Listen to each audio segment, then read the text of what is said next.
Hello guys, welcome to Sumanth talks. అయితే రీసెంట్గా రామ్ చరణ్ గారు అయితే ఒక అరుదైన రికార్డ్ అయితే పెట్టారనమాట. ఎక్కడో సినిమాల్లోనే ఇంకెక్కడో కాదు గైస్, ఇది ఇన్స్టాగ్రామ్లో పెట్టారనమాట. ఆయన రీసెంట్గా 25 మిలియన్ ఫాలోవర్స్ అయితే కంప్లీట్ చేసుకున్నారనమాట. సో అప్పుడెప్పుడో RRRకి ముందు ఆయన కౌంట్ చాలా తక్కువ ఉండేది, ఫాలోవర్స్ కౌంట్ 18 మిలియన్ 17 మిలియన్ అక్కడ వరకే ఉండేది. బట్ వన్స్ RRR రిలీజ్ అయిన తర్వాత ఆ ఫాలోవర్ కౌంట్ అయితే చాలా ఫాస్ట్గా పెరిగిపోయింది అనమాట. అంటే దాని అర్థం ఏంటి అంటే ఆయన తాలూకు రీచ్ అయితే చాలా ఎక్కువగా అయిపోయిందని ఇదొక టాక్ అయితే నడుస్తుంది.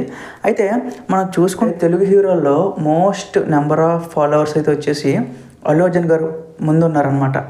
సో 26 మిలియన్ ఆయన అయితే ముందున్నారు. దాని తర్వాత చరణ్ గారు ఇప్పుడు 25 మిలియన్ అనమాట. ఆ తర్వాత విజయ్ దేవరకొండ గారు ఉన్నారు, 23 మిలియన్తో ఆయన ఉన్నారనమాట. సో టాప్ 3లో అయితే ఈ ముగ్గురు ఉన్నారు, అల్లు అర్జున్, రామ్ చరణ్, అలాగే విజయ్ దేవరకొండ గారు ఉన్నారనమాట. సో మిగతా వాళ్ళ హీరోయిన్స్ అంతా కూడా అక్కడికి దగ్గరలోనే ఉన్నారనమాట.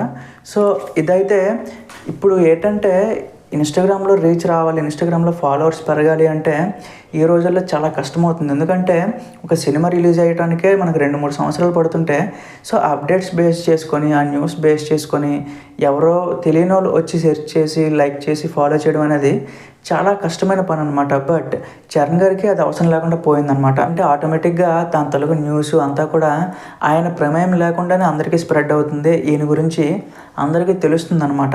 ఎప్పుడైతే RRR ఆస్కార్ వరకు వెళ్ళిందో అప్పటి నుంచి ఈయన పేరు అనేది అన్ని దేశాల్లో కూడా వినిపించడం స్టార్ట్ అయింది. సో ఆటోమేటిక్గా ఆ రీచ్ అనేది ఇన్స్టాగ్రామ్ మీద పడింది. ఇన్స్టాగ్రామ్ నుంచి అలాగే హైప్ అయితే పెరుగుతూ వెళ్ళిపోతుంది అనమాట. సో జపాన్లో కొన్నిసార్లు మనకి ఫ్యాన్స్ ఇండియా వచ్చి ఆయన కోసం వెయిట్ చేసిన మూమెంట్స్ కూడా ఉన్నాయి. సో దానికి కూడా వన్ ఆఫ్ ద రీజన్ ఈ ఇన్స్టాగ్రామ్ అనేది చెప్పుకోవచ్చు అనమాట.